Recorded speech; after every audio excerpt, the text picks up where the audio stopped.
Bonjour, bienvenue au Paris Image Production Forum, organisé par Film Paris Région dans le cadre du Paris Image et soutenu par la région Île-de-France et le Centre national du cinéma. Je suis Johanna Gallardo, responsable des relations institutionnelles de Film Paris Région. Et aujourd'hui, j'ai le plaisir d'animer la table ronde Circul Art 2, où en est l'éco-conception des décors. Donc on est sur un sujet assez spécifique en termes de tournage, mais néanmoins très important, on va le voir, puisque ça regroupe de multiples enjeux pour la transition écologique du secteur. J'ai le plaisir aujourd'hui sur le plateau d'accueillir Samuel Sarka, sociologue à l'EHESS et notamment spécialiste des métiers du cinéma. Bonjour Samuel. Bonjour. Chloé Cambournac, qui est chef décoratrice, membre de l'ADC, Ciné et Déco, et vous allez nous expliquer un peu plus tard ce que c'est. Vous avez notamment travaillé sur le film Papy-Chat et l'Ordre des médecins. Bonjour. Bonjour Joanne. Et enfin, j'ai le plaisir d'accueillir Karine Dorland-Polignac, cofondatrice de la ressourcerie du cinéma, qui est une des solutions qui est proposée aux enjeux qu'on va exposer aujourd'hui. Et nous avons un quatrième invité qui va donc présenter les grands enjeux de l'économie circulaire pour la filière image et culturelle en général de la région Île-de-France. Donc on a le plaisir d'avoir monsieur Jean-Philippe Dugouin-Clément, qui est vice-président environnement de la région Île-de-France et qui va nous parler justement d'économie circulaire dans l'audiovisuel et du projet dans le cadre de laquelle s'inscrit cette table ronde qui est le Circul Art. Bonjour à toutes et à tous, c'est avec beaucoup de plaisir que j'ouvre cet atelier en rappelant tout simplement que la région Île-de-France est la première région économique française cinématographique et audiovisuelle. Elle accueille 50% des tournages de films en France par an et elle concentre 70% des activités de production et de post-production française. Notre région constitue un réseau exceptionnel de talents, acteurs, réalisateurs, directeurs de la photographie, directeurs artistiques, décorateurs de réputation mondiale qui vivent et travaillent sur le territoire francilien. Pour autant, ce secteur d'activité et plus particulièrement la production des décors produit une grande quantité de déchets qui, faute de place de stockage dans les studios, sont bien souvent, hélas, jetés à la fin du tournage. Par exemple, un film de fiction de taille moyenne peut générer jusqu'à 15 tonnes de décors qui seront éliminés. La prise de conscience aujourd'hui est assez généralisée. La profession, dans sa très grande majorité, a envie, attend, souhaite remettre en question, faire évoluer ses pratiques de construction de décors pour essayer d'en limiter l'impact écologique, faire des économies de matériaux, faire des économies de ressources, d'argent, de temps, mais surtout de coûts environnementaux.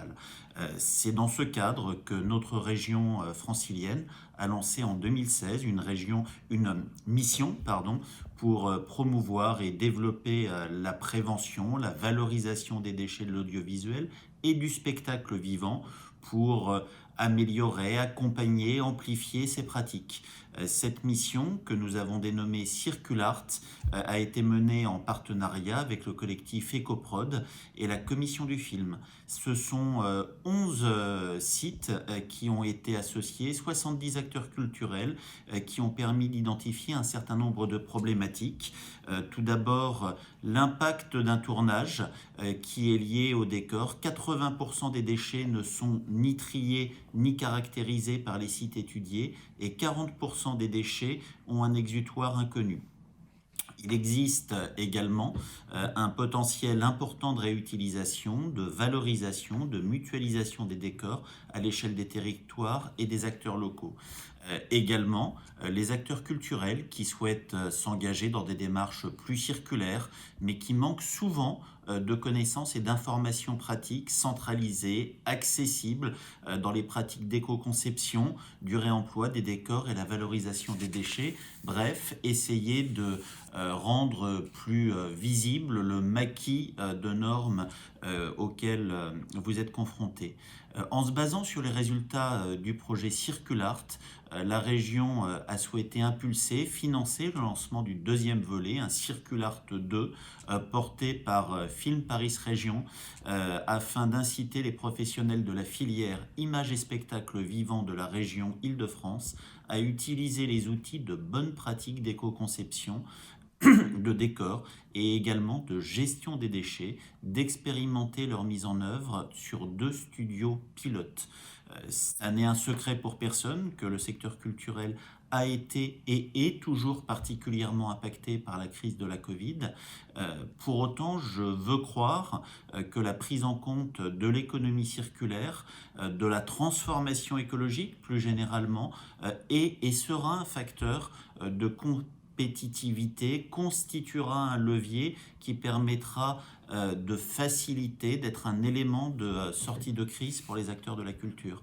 C'est pour cela que notre région a intégré ces enjeux dans sa stratégie en faveur de l'économie circulaire qui a été votée et adoptée par les élus régionaux en séance plénière au mois de septembre dernier, au sortir de la première COP régionale francilienne. L'Île-de-France a ainsi soutenu depuis leur création un certain nombre d'acteurs de cette économie circulaire du spectacle, et notamment la Réserve des Arts à Pantin ou encore la ressourcerie du spectacle à Vitry, qui sont des structures uniques en leur genre dans notre pays. Pour notre plus grande satisfaction, nous constatons depuis quelque temps une véritable dynamique qui est en train de se développer dans notre région avec plusieurs autres projets qui se lancent et qui seront présentés, que je présenterai lors des prochaines commissions permanentes de la région pour que nous puissions les soutenir financièrement. Je pense notamment à la recyclerie des décors du cinéma de Montreuil, en Seine-Saint-Denis, à un projet de recyclerie du spectacle sur le territoire de Cœur-d'Essonne, dans le département de l'Essonne, un autre projet de recyclerie portant lui sur le secteur événementiel dans les Yvelines, ou encore un projet de matériothèque du réemploi du centre culturel à Paris. Le maintien et le développement de ces acteurs du réemploi est essentiel pour notre région. Il est donc plus que jamais important de structurer la filière du réemploi dans le secteur culturel, d'inciter les professionnels de la filière à éco-concevoir dès le démarrage de leur procédure la valorisation de leurs déchets. Notre région va renforcer dans les mois qui viennent son soutien à ces structures dans le cadre de la mise en œuvre de notre politique en faveur du zéro déchet et de l'économie circulaire.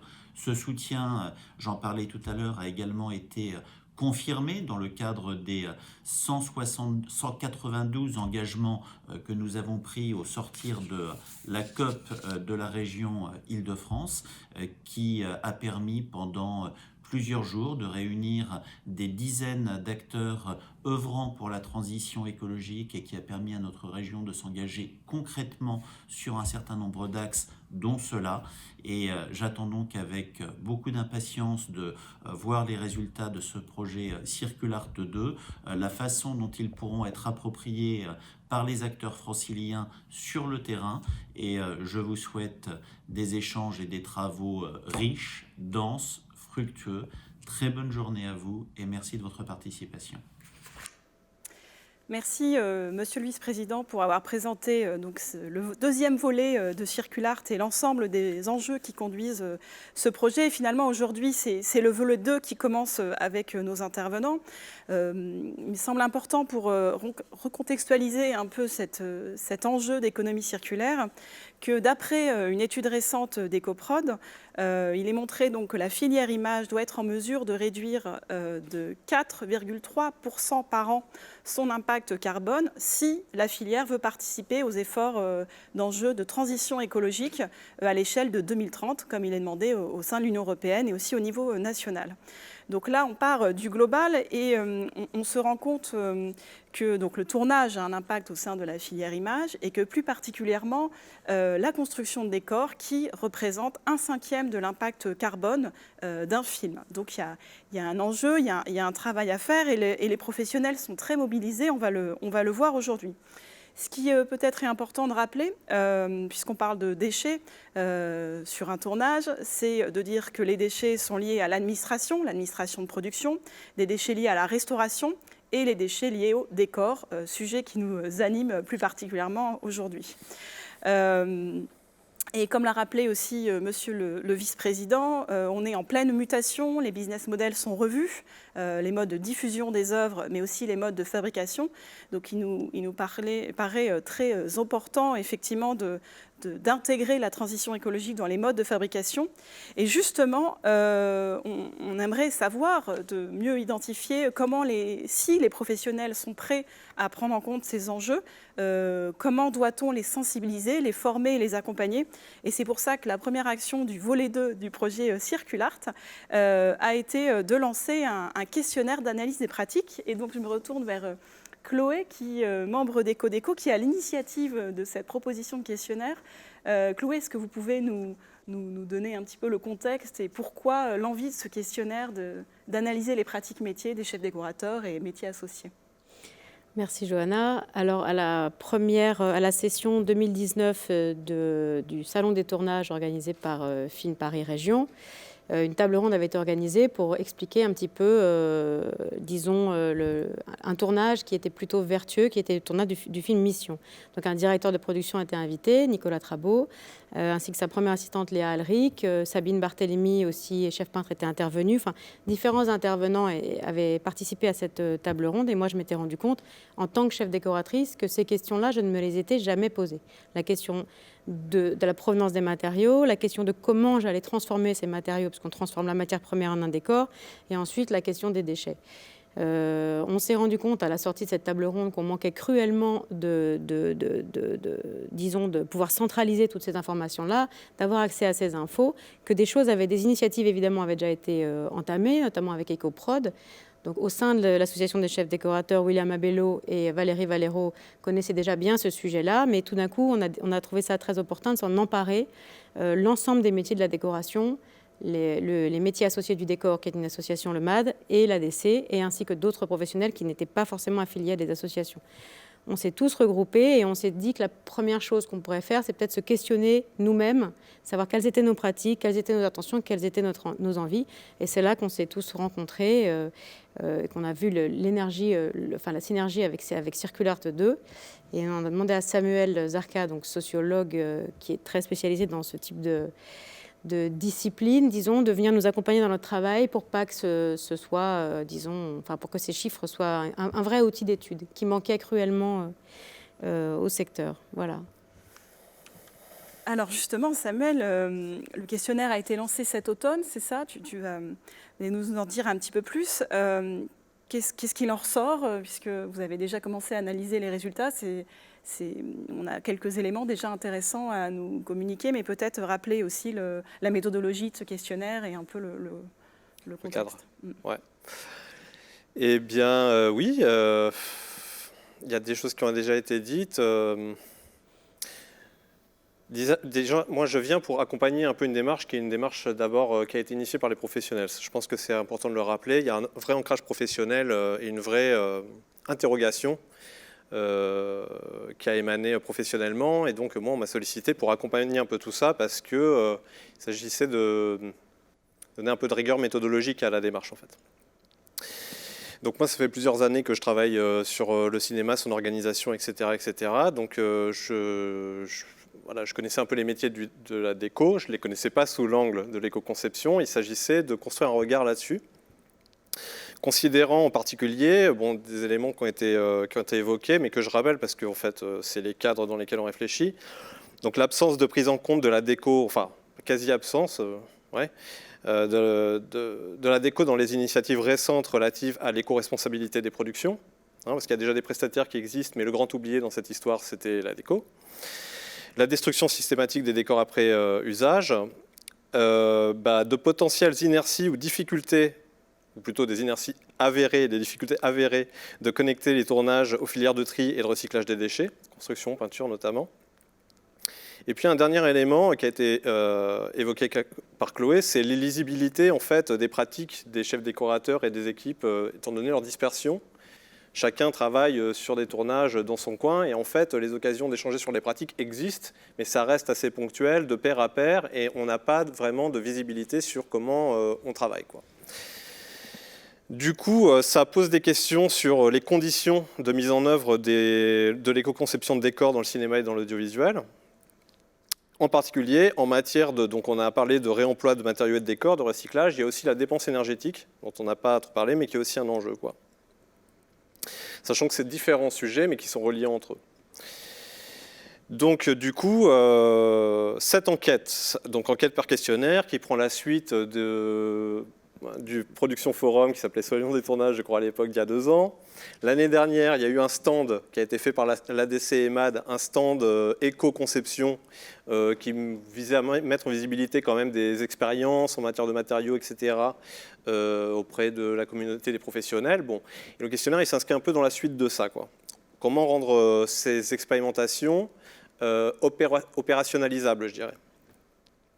Donc l'idée, c'était de revenir aujourd'hui au Production Forum 2021 avec les résultats du questionnaire. Donc je n'ai pas tous les résultats, car nous sommes en train d'exploiter les résultats du questionnaire. J'ai de premiers résultats qui peuvent être intéressants. Sachant que je donne juste quelques éléments sur la manière dont on voilà, à quoi il ressemble ce questionnaire, qui a été diffusé auprès des équipes d'éco, auprès des chefs d'éco, auprès des Régidex, etc. Enfin, j'y reviendrai. Mais quoi qu'il en soit, ce questionnaire, c'était un questionnaire assez copieux, j'ai envie de dire, avec une 50aine de questions qui abordent les enjeux que j'ai évoqués juste avant.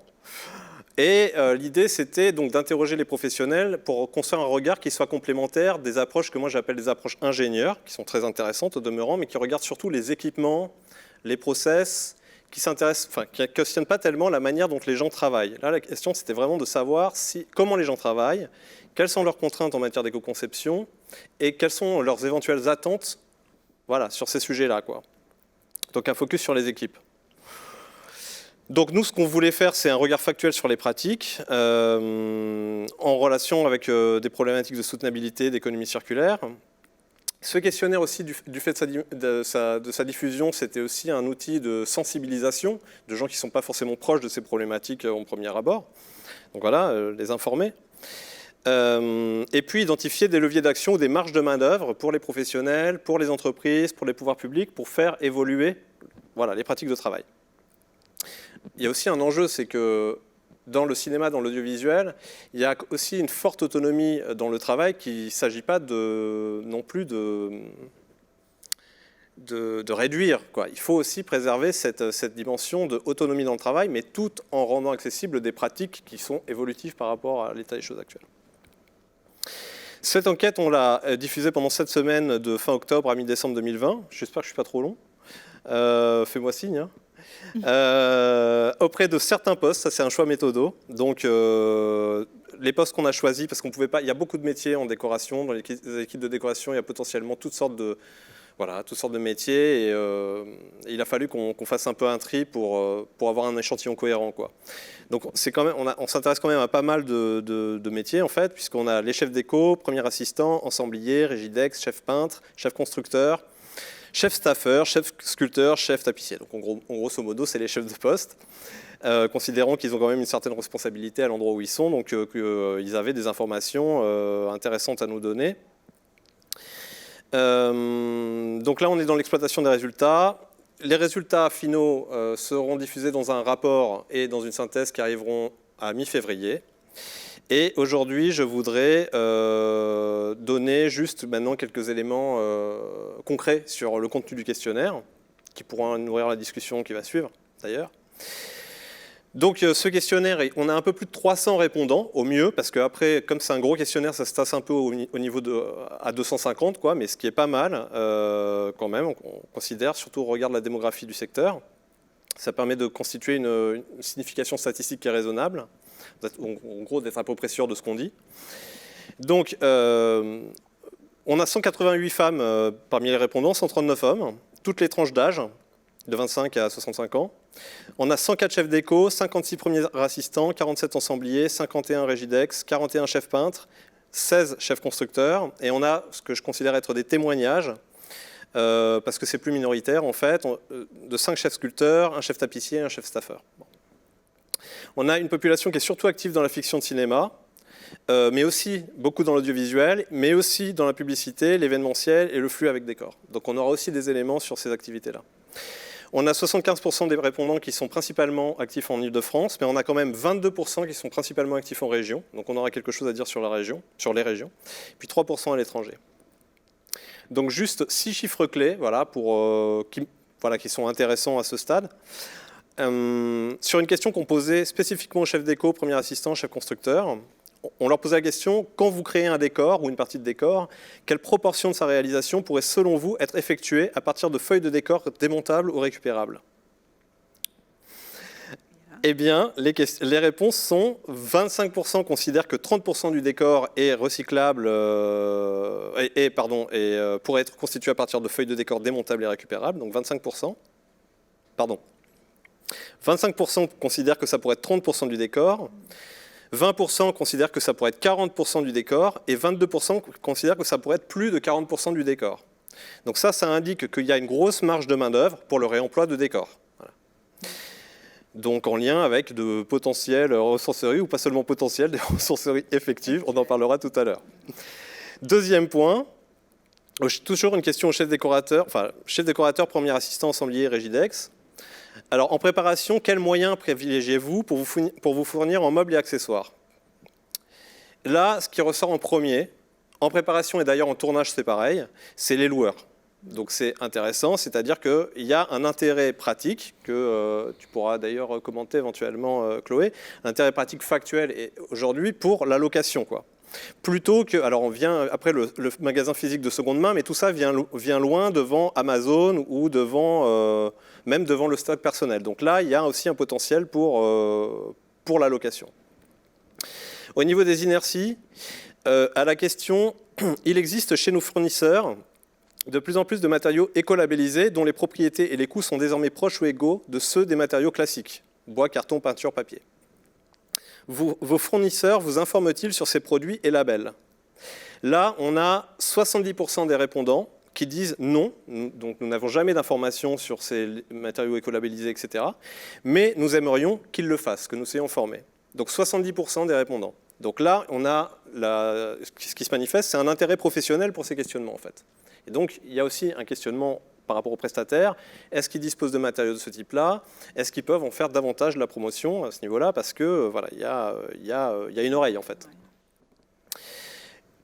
Il y a 20% des répondants qui échangent avec les prestataires à ce sujet. Donc là aussi, 20%, c'est pas rien, hein, c'est 1 sur 5. Donc c'est à creuser.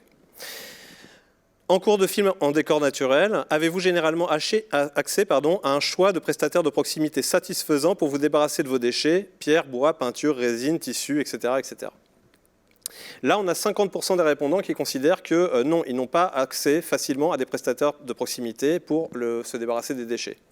Donc ce 50%, il traduit qu'il y a une vraie difficulté sur la connexion entre production ciné-audiovisuelle et professionnelle de la valorisation des déchets. Donc il y aurait de la progression, quoi. Il faudrait progresser là-dessus. Pour 27% des répondants, donc en gros un quart, oui, ils ont accès, mais ils aimeraient que ce soit plus simple. Encore 2 points. Disponibilité pour des évolutions. Donc là, c'est une question pour les chefs déco, ensembliers, Régidex. En fin de tournage, certains meubles et accessoires sont récupérés et stockés par certains d'entre nous. Est-ce que la mutualisation pour la location, le prêt ou autre forme de réemploi à définir de ces objets vous semble souhaitable? Donc au niveau du réemploi, on a 60% des répondants qui répondent « oui, tout à fait ». Oui, tout à fait, et 30% qui répondent oui plutôt. Et bon voilà, ça reste un tout petit pourcentage complètement marginal pour le non, quoi. Donc ça indique qu'il y a un gros potentiel sur la mise en disponibilité des stocks qui sont donc, dans la question, c'est des stocks à la base qui sont personnels en fait. Donc les gens sont prêts à mettre en mutualisation pour une forme de prêt de location à définir leur stock personnel pour se simplifier la vie et les pratiques de travail. Dernier point qui paraissait intéressant de souligner, si une formation, par exemple de 2 jours, dédiée à l'éco-conception de décors était proposée par l'AFDAS ou un autre organisme, seriez-vous disposé à y participer éventuellement avec vos équipes? Donc sur cette question de la formation, on a 55% des répondants qui répondent oui certainement. Donc là, ça manifeste un gros potentiel sur la formation, y compris de professionnels qui sont, je veux dire, chevronnés, quoi. Donc très intéressant. Et oui, peut-être, 42%. Donc le non, pareil, il reste complètement à la marge. C'est pas du tout, c'est pas là que ça se passe, quoi. Donc on a un gros potentiel sur la formation. Donc pour conclure, je vous juste, bon, là 6 points, il y a 50 questions, donc on aborde beaucoup de sujets, les transports les plus utilisés, Le studio se manifeste auprès des professionnels comme un lieu qu'il faut vraiment valoriser autour de ces enjeux. Et il y a beaucoup de commentaires, on a laissé beaucoup d'espace sur les commentaires, où aussi les professionnels, les équipes d'éco signifient aussi ce qui pour eux constitue des difficultés. Donc il y a deux choses que j'évoque au passage. C'est notamment le manque de temps de prépa. L'éco-conception, c'est extrêmement corrélé au temps de prépa. Donc il y a quelque chose, il y a un questionnement sur le temps de prépa, quoi. Et le coût des loyers, parce que tous sont très nombreux d'entre eux sont sensibles au fait que le coût des loyers obère la possibilité à des entreprises de s'installer, donc prestataires, studios, etc., pour favoriser le développement de ces pratiques, quoi. Voilà. Bon, un constat plutôt positif des velléités d'avancer, de changer les méthodes, tout ça est très encourageant. On attend d'avoir un peu plus de détails, mais... Moi, je parlerais de potentiel. Potentiel, ouais. Très bien Samuel. Alors justement, Chloé, en termes de potentiel...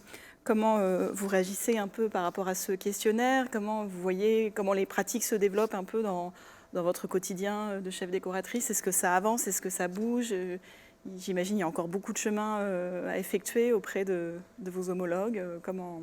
Il y a encore beaucoup de chemin à effectuer. Alors, ce qui est très intéressant, les résultats de cette enquête sont vraiment très passionnants. Moi, je suis très contente qu'on puisse y participer et réfléchir tous ensemble aux conséquences aux réponses à ces questions. Mais c'est vrai que, moi, une des choses, chaque tournage, il faut comprendre qu'en fait, chaque tournage, c'est comme une sorte de petit prototype.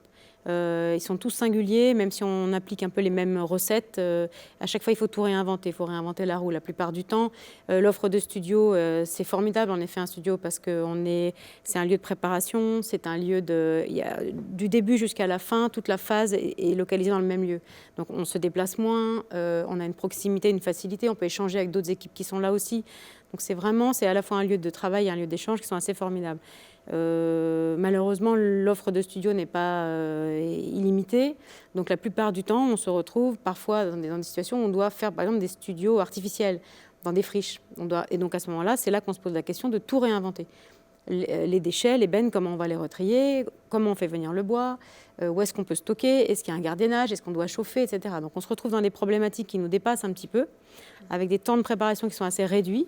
Et c'est là où, si on n'est pas formé, si on n'est pas informé, on se retrouve vite coincé et à dire « ah bah j'ai pas le temps, donc je repars dans mes procédés un peu habituels, etc. » Après, on peut être confronté aussi à des inerties, disons, liées aux expériences de chacun.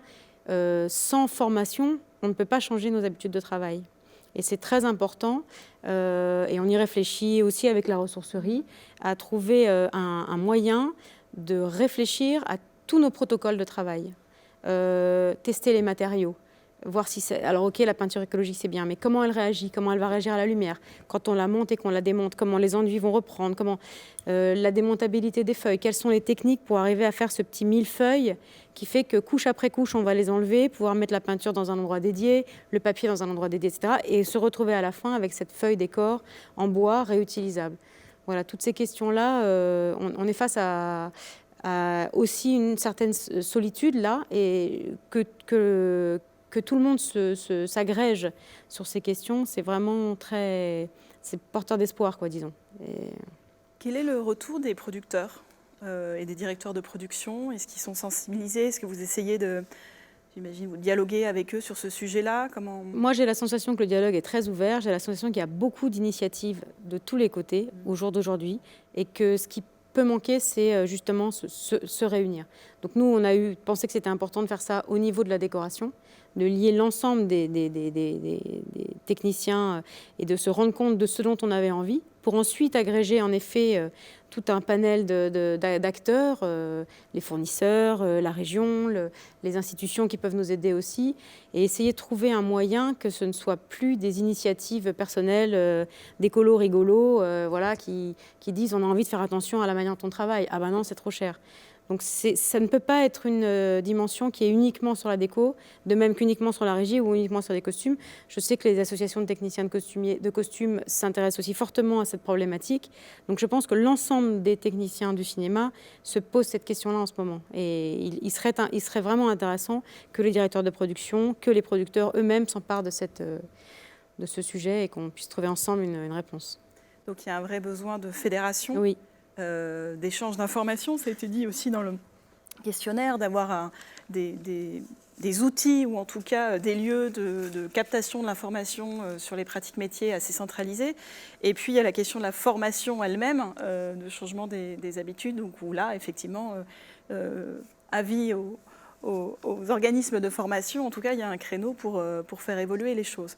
Alors justement, et puis on pourra redébattre ensemble, je passe la parole à Karine, qui a cofondé la ressourcerie du cinéma, qui est justement une solution aux différents enjeux de traitement des déchets de décors de cinéma qui ont été évoqués. Et je voulais rebondir un peu sur ce que vient de dire Chloé, parce que c'est pas que le cinéma, en fait.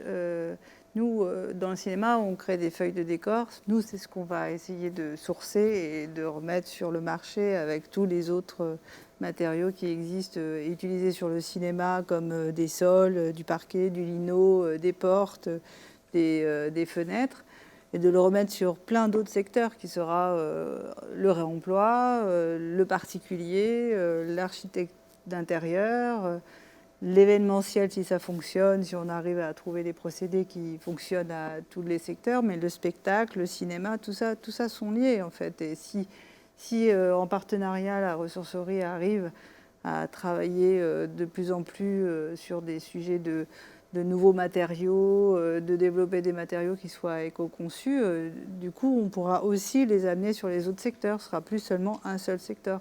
Donc la ressourcerie du cinéma aujourd'hui, elle a pour objectif de récupérer les décors de cinéma qui sont jetés tout de suite après le tournage, la plupart du temps entièrement. Donc, ce qui peut, comme le disait Monsieur Dubois-Clément, oui. Pardon, Monsieur Dubois-Clément, au début de la présentation, il y a presque parfois sur un film qui est tourné en studio, par exemple au mois d'août, nous on a récupéré 8 tonnes de déchets pour un seul film qui a été tourné en studio, ce qui était énorme du coup.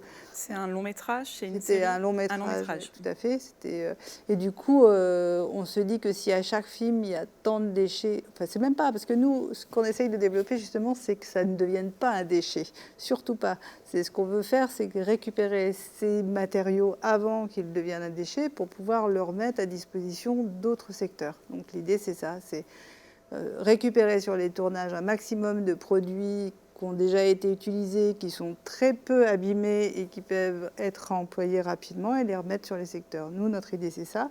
Par ailleurs, la ressourcerie aussi, ce qu'elle veut faire, son objectif, c'est de travailler en synergie avec les décorateurs. Et aujourd'hui, c'est les décorateurs du cinéma, mais si elle peut développer autour du spectacle aussi, je pense qu'il faudra que tout le monde puisse venir et s'approprier comment on crée plus tard des nouveaux matériaux qui feront qu'on aura encore moins d'impact, parce que aujourd'hui l'impact est important. Et du coup avec Ecodeco et d'autres gens, on va essayer de mettre en place des essais sur les feuilles décor et ces essais donneront lieu à des nouveaux matériaux comme la feuille décor qu'on est en train de tester. On fait des essais et j'espère que ce matériau il sera plus jeté, parce que l'idée c'est de jeter maintenant le minimum en fait. C'est vraiment, ce serait bien. Enfin, en tout cas, c'est le but de la ressourcerie, c'est pas de déchets. Plus de déchets. Alors, c'est ce que vous rappelez très bien. C'est vrai qu'on parle beaucoup de déchets. Je les renomme rapidement, si vous êtes d'accord, en décoration. Donc, on a les déchets industriels banaux, le bois, le métal, les produits toxiques, peinture, vernis, solvants, qui sont traités un peu à part, les déchets électroniques et électriques, les fameux 3DE, et le polystyrène. Mais du coup, l'idée, c'est de réduire cette partie déchets pour travailler sur l'aspect éco-conception. Et la feuille décor est un des éléments clés sur cette feuille décor, qui n'est pas nouvelle d'ailleurs. Oui, tout à fait. Oui. La feuille décor, pendant longtemps, elle a été stockée et mise de côté dans les studios. Aujourd'hui, le foncier fait qu'on ne peut plus faire ça. Enfin, ça ne se fait plus, parce que aujourd'hui, un studio de cinéma, en France, en tout cas en France, ça se fait dans d'autres pays d'Europe. On stocke toujours des décors, on les remet en réemploi. Donc l'idée, c'est de revenir à ce qui existait, de revenir au bon sens paysan, si j'ai un peu envie de m'exprimer. C'est d'arrêter cette gabegie de produits qui sont au départ neufs et qui peuvent être réutilisés sur plein d'autres secteurs. Il n'y a pas de raison une moquette, un lino, un skydome ne soient pas réutilisés pour le bâtiment, pour les artisans. Enfin, c'est ce qu'on essaye de faire. Alors j'espère qu'on arrivera à le faire, parce que c'est vrai que ça demande beaucoup de stock et donc d'espace. Et l'espace à Paris, ça coûte cher. En Ile-de-France, ça coûte cher. Donc j'espère qu'on arrivera à mettre en place ça et mais il faut que ça fonctionne, il faut qu'on pense comme ça dorénavant, il n'y a pas de doute. C'est ça, les enjeux de départ, je pense, on est tous d'accord, et je pense que dans la profession du cinéma, on le sent beaucoup monter. Les enjeux de départ, c'est le réchauffement climatique et les ressources qui diminuent. En région Île-de-France, la ressource, typiquement, elle n'est pas là. On va la chercher loin. Donc la remettre à disposition sur place, c'est un enjeu fondamental. Moi, personnellement, c'est ce qui me motive dans cette aventure, c'est d'essayer de changer et d'essayer d'éviter les 3-4 degrés supplémentaires. C'est vraiment l'idée. Tout à fait, d'être dans un cercle vertueux local, du coup, il y a l'importance du local. Et en complément de ce que vous dites, effectivement, je reviens sur l'étude EcoProd qui montre qu'il va y avoir la rareté de certains matériaux qui touchent du coup la filière image, et que si on ne l'économise pas ou on ne la récupère pas, on aura moins accès à ces matériaux, et du coup, on aura des coûts de fabrication plus importants, puisque qui dit matériaux rares dit augmentation du prix d'achat. Donc effectivement, il y a un véritable enjeu à la fois d'impact carbone et de température, et aussi de raréfaction des matériaux. Donc, ça, c'est toute une société qui est partie dans un sens. C'est-à-dire les matériaux sont devenus moins chers. Moi, je discutais avec Sabine, une décoratrice qui a fait une chef peintre, qui a fait nos essais à la ressourcerie, qui a fait des essais sur des feuilles décor. Et elle me disait, maintenant, ça va très très vite le cinéma. Donc il faut vraiment que c'est ce que tu disais, hein, il faut que tu réfléchisses à ta feuille décor, s'il faut que je peigne, que je regarde comment ça adhère, si ça adhère pas, la mauvaise peinture. Tout ça, c'est des enjeux du cinéma très très importants qu'il faut que nous, on arrive à leur donner des outils pour que d'entrée, ils s'emparent des outils éco-conception, de la peinture éco-matériaux, c'est très important. Je sais pas ce que... Si, moi je pense que justement cette ressourcerie, elle est vraiment non seulement formidable dans le travail que vous faites, mais essentielle, parce qu'en plus c'est une sorte de think tank en fait. On se retrouve là-bas pour réfléchir, pour mettre en œuvre, pour utiliser, et c'est vraiment un lieu très créatif, quoi, disons. Et là, effectivement, Sabine Martellemi est en train de mettre en œuvre un certain nombre d'essais de matériaux sur des feuilles pour savoir qu'est-ce qui tient sur la feuille. Est-ce que c'est une Thibaude? Est-ce que c'est une toile de jute? Est-ce que c'est un papier? Et ensuite, les couches par-dessus. Quels sont les effets? Est-ce que ça sèche pas? Pour en fait profiter de ces temps entre les tournages. Mais donc, c'est du temps qu'on prend sur nous, puisque c'est du temps qui n'est financé par rien. Pour essayer de s'apprivoiser ces techniques qui ne sont pas, encore une fois, c'est ce que tu disais, qui ne sont absolument pas forcément des nouvelles techniques, qui sont la réappropriation au jour d'aujourd'hui de techniques qui sont parfois oubliées. Donc c'est là aussi où c'est vachement intéressant. L'idée, c'est de les mettre aussi au goût du jour, parce que le problème, c'est qu'on se sert de techniques faciles depuis un certain temps et que tout le monde n'est pas prêt à se dire ah bah tiens, je vais faire ça, mais c'est 10 fois plus difficile, et puis il faut que... Non, il faut vraiment que, de toute façon, au sein du cinéma, je pense qu'il y a vraiment une vraie volonté de changer les choses écologiquement. Donc du coup, ça va venir. Il faut juste qu'on arrive à développer des matériaux qui soient l'équivalent de ceux qui existent aujourd'hui, mais qui ne sont pas écologiques pour avancer. Enfin, maintenant, on est en marche, quoi. Ce qui est très intéressant aussi, c'est que c'est intergénérationnel. C'est-à-dire que les savoirs d'antan, ils sont réutilisés. Et donc même les jeunes ou les nouveaux matériaux, les nouveaux prototypes, le polystyrène fait à base de champignons, je sais pas quoi, eh ben, c'est super intéressant de questionner les savoirs d'antan, et c'est vraiment le réemploi aussi des savoirs. Et donc moi, j'espère qu'on arrivera à faire intervenir aussi des gens totalement extérieurs qui travaillent sur des produits biosourcés, avec des ingénieurs qui travaillent sur ces sujets-là. J'espère qu'on va pouvoir... vraiment créer un think tank pour qu'on puisse créer quelque chose qui va fonctionner. Enfin, l'idée, c'est pas juste de récupérer des décors. Aujourd'hui, la récupération de décors et la remise sur le marché en location ou en vente, c'est la première des solutions à faire, parce qu'on n'en a pas d'autres. L'idée, c'est de générer le moins possible de matériaux qui soient jetés ou qui aient besoin d'être jetés. Parce que la feuille des décors que je récupère aujourd'hui, je vais on va la remettre en service 3, 5 fois peut-être, et après elle sera jetée. L'idée, c'est qu'elle ne soit pas du tout jetée, et tous les autres décors qui peuvent être utilisés par d'autres secteurs, qu'ils le soient, qu'ils existent et qu'ils trouvent leur chemin là-dedans. Enfin, tous les secteurs d'activité devraient avoir cette réflexion. C'est pas que le cinéma, il faut penser comme ça. Donc il y a des bonnes idées à aller chercher dans d'autres secteurs. Bien sûr, tout à fait. Ouais, ouais. Et c'est ce que vous faites à la ressourcerie, vous essayez un petit peu de... Alors, c'est parti d'un collectif de cinéma. Moi, je viens pas du cinéma, mais moi, je vian du déchet. Donc, je suis très attachée à que ce soit pas que le cinéma, mais que ça regroupe plusieurs secteurs. Et j'ai participé, il n'y a pas longtemps, je suis allée dans plusieurs réunions d'architecture d'intérieur, j'ai participé à des réunions de réemploi, j'ai participé à des réunions de théâtre aussi. Les théâtres, par certains secteurs, ils se développent, mais d'autres non. Enfin, il y a des choses comme ça. Pour regrouper un petit peu tout ce monde-là autour des mêmes synergies, de la même envie de prendre nos responsabilités en main, en fait, et de faire avancer ce qu'on veut tous faire avancer, en fait, finalement. Oui, parce que finalement, un décor de théâtre dure presque aussi longtemps ou aussi peu longtemps qu'un décor de cinéma ou de l'événementiel. Pas plus longtemps, parce qu'il peut être sur un an, tourner, ou des choses oui. comme ça. Le cinéma, ça peut être un mois, hein, même parfois jamais utilisé. Moi, j'ai récupéré des choses où je suis un peu restée scotchée.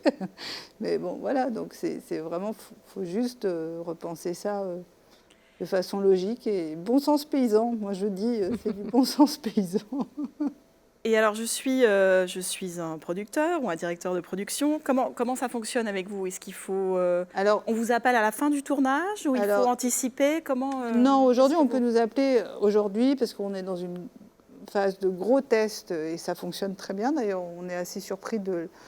On pensait qu'il y avait quand même un bon mouvement d'attente, mais là, c'est très, très encourageant parce qu'il y a une vraie attente, une vraie volonté de le faire. Donc, en fait, ce qui se passe aujourd'hui dans ce gros test, c'est plutôt... les producteurs ou le chef décorateur a besoin de feuilles de décor, donc ils en louent, ou alors il se retrouve à la fin avec sa fenêtre ou son décor particulier ou sa moquette ou son lino, et puis il a entendu parler de la ressourcerie et pour la première fois depuis longtemps il a une solution. Parce que ce que je comprends, moi j'ai été voir sur tous les réseaux déco qui existent sur Internet, c'est est-ce que quelqu'un veut ma fenêtre? Est-ce que quelqu'un veut mon décor? Est-ce que vous avez tel ou tel décor? Et c'est ça qui sera, je pense, très bien avec la ressourcerie, c'est que il y a la ressourcerie qui est intéressée peut-être pour récupérer, et puis la prochaine fois, nous, on va récupérer, répertorier, peser aussi pour voir après, en fin d'année, combien de décors génère le cinéma. Et une fois qu'on aura répertorié, pesé, photographié, on aura tout mis sur un catalogue et sur le site internet, et chacun pourra aller faire son marché, aller louer ou acheter ou transformer. Tout le monde, cinéma, théâtre, particulier. Et du coup, il faut qu'on arrive à trouver des moyens aussi numériques de notre temps. Enfin, nous, par exemple, on voudrait développer... pour chaque décor un peu particulier, faire en sorte que ça devienne un dessin SketchUp. Vous savez, SketchUp, c'est un logiciel pour redessiner en 3D le décor, parce qu'un chef décorateur travaille beaucoup dans la réalisation de son décor avec ce genre de logiciel. Comme ça, il intégrera dès la conception son décor dans son décor. Le décor qu'il aurait pu récupérer, qu'il voudrait transformer chez nous, il pourra le réintégrer dans son décor proposé. C'est des choses comme ça qu'on veut mettre en place. Et par la suite, on espère, c'est ce qu'on veut faire, c'est qu'on travaille en amont aussi avec les boîtes de production, les sociétés de production, pour pouvoir prévoir en amont un démontage optimum. Parce que ça, c'est important, de démonter dans des bonnes conditions pour que la feuille de décor ou que le décor il soit en bon état. Parce que si je récupère une moquette qui est trouée de partout parce que je la décolle, c'est compliqué de la remettre sur le marché. Ça deviendrait un déchet. Donc l'idée, c'est ça, c'est de travailler ensemble en amont. Très bien. Et du coup, ça, c'est de plus en plus intégré auprès des chefs déco, des décorateurs, c'est cette notion d'éco-conception, mais aussi de préparation des montages. On en revient à ces histoires de temps de préparation qui se réduisent drastiquement.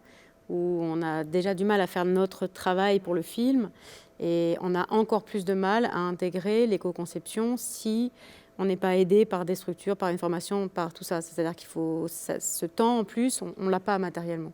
Donc malheureusement, on se retrouve à reprendre nos solutions d'antan, et ça, ce n'est pas forcément les meilleures solutions. Mais c'est vrai qu'une feuille décor, c'est simple à concevoir. Peut-être pour ceux qui ne savent pas ce que c'est qu'une feuille décor, c'est un panneau de bois qui peut avoir une forme standard, qui est armé par des battants derrière, du bois, et qui est recouvert de plusieurs pots jusqu'à arriver à un aspect de mousse, d'enduit, de roche, de que sais-je, tout ce qu'on veut. Et pour ça, il y a un chef constructeur qui conçoit le décor, il y a ensuite des constructeurs qui fabriquent les châssis, ensuite il y a qui conçoit, pardon, c'est le chef décorateur et son assistant, et ensuite des chefs sculpteurs ou des chefs tapissiers ou des chefs peintres qui viennent remettre des couches sur ce décor, et c'est cette chose qu'il faut arriver à repenser dans l'autre sens pour enlever comme un petit millefeuille toutes les cartes et arriver au châssis bois qu'on pourrait récupérer.